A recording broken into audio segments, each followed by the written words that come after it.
Doctor Bhimrao Ambedkar की 133वीं जयंती है। आपको सीधे लाइव तस्वीरें दिखाएंगे। संसद के केंद्रीय कक्ष में पुष्पांजलि कार्यक्रम हो रहा है। सभी धर्मों को अपनी पूजा पद्धतियों से अपने धर्म को मानने का अभिव्यक्ति का विचार दिया। व्यक्ति के अभिव्यक्ति से लेकर सामाजिक न्याय से लेकर तमाम चीजें इसी केंद्रीय कक्ष में बाबा साहब और संविधान सभा में हमको दिए। और जो विचार मेरे नौजवानों ने यहाँ रखे हैं, जो बाबा साहब के जीवन दर्शन के बारे में जो बातें कही है, ये पूरे देश के नौजवानों को नई ऊर्जा देगा, नया सामर्थ्य देगा। हम इसीलिए कहते हैं हमारी विरासत, हमारा अतीत हमें प्रेरणा देता है। हम हमारी विरासत, हमारे अतीत को याद कर कर नए भारत की ओर, निर्माण की ओर बढ़ रहे हैं।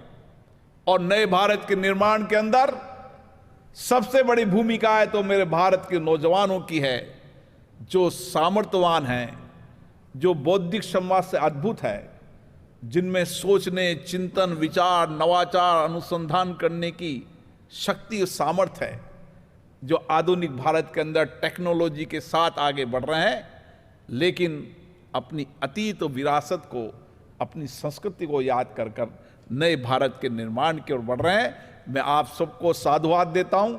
आपने जो विचार रखे, मुझे लगता है कि आप भावी सामाजिक राजनीतिक नेता हैं, नेतृत्व करेंगे। और देश देश देख रहा होगा, जो आपके विचारों को यहाँ पर सुन रहा होगा लोकसभा टीवी के माध्यम से, उनको लग रहा होगा कि भारत के नौजवान कितने सामर्थ्यवान हैं, कितना चिंतन है उनमें, किस तरीके के वो बाबा साहब के विचारों को उन्होंने रखा है। और हम सब यहाँ से जाएं, बाबा साहब के विचारों को लेकर जाएं, उनके चिंतन को लेकर जाएं, उनको अलग अलग इकोनॉमी, जल, अलग अलग शिक्षा, कृषि, सामाजिक न्याय, अलग अलग विचारों को जो रखा उन्होंने, उन विचारों को लेकर जाएं और अपने स्कूल, कॉलेज के अंदर बाबा साहब का भारत बनाने, उनके सपने को भारत बनाने के लिए कृत संकल्प होकर देश हित में काम करें।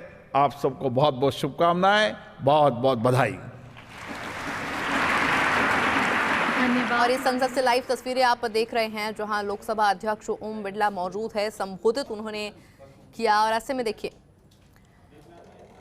देश के संविधान निर्माता डॉक्टर भीमराव अंबेडकर की जयंती पर पुष्पांजलि कार्यक्रम इस समय संसद में चल रहा है, जहां ओम बिरला ने वहां मौजूद साधुवाद आप सभी विशिष्ट जनों का इस कार्यक्रम में